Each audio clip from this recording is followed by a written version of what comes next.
जाड़ों के दिन थे। एक खपरैल मकान के आंगन की दीवार की नोनी लगी ईंटें जगह जगह से झड़ कर अपना अस्तित्व खो चुकी थी और दीवार में कई जगह छेद बन गए थे। इसी आंगन के एक कोने में गुनगुनाती पीली धूप रुमाल की तरह बिछी हुई थी, जहां खटोला लगाकर राम अवतार की बीबी ने अपनी गोद की बेटी मुनिया को सुला दिया था। वह आराम से धूप में सो रही थी।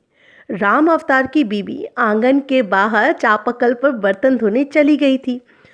बच्ची के पास एक लाल कलगी वाला सफ़ेद मुर्गा चल रहा था। इसी के भरोसे उसने अपनी बिटिया छोड़ी थी कि वह रखवाली करेगा। आंगन की दीवार जगह जगह से टूटी हुई थी, फिर भी कोई भीतर घुसने का दुस्साहस नहीं कर सकता था, और यदि कोई अनजान व्यक्ति घुस भी जाता तो वह मुर्गा अपनी चोंच से इस तरह प्रहार करता कि वह भाग जाता। लड़ाई करते हुए इसकी मुद्राएं देखते ही बनती थी। गर्दन के बाल खड़े हो जाते और गर्दन इस तरह कड़ी हो जाती जैसे नाक का फन हो, वही नाक का गुस्सा जैसे डस लेने पर उतारू हो। एक बार मैदान में उतर गया तो जान की परवाह नहीं।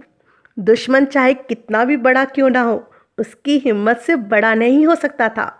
उस पूरे मोहल्ले में इस मुर्गे के किस्से फैले हुए थे, इसलिए कोई राम अवतार के आंगन में नहीं जाता था। यदि जाना जरूरी भी हुआ तो पहले बाहर से ही ताक झांक करता कि मुर्गा कहाँ है।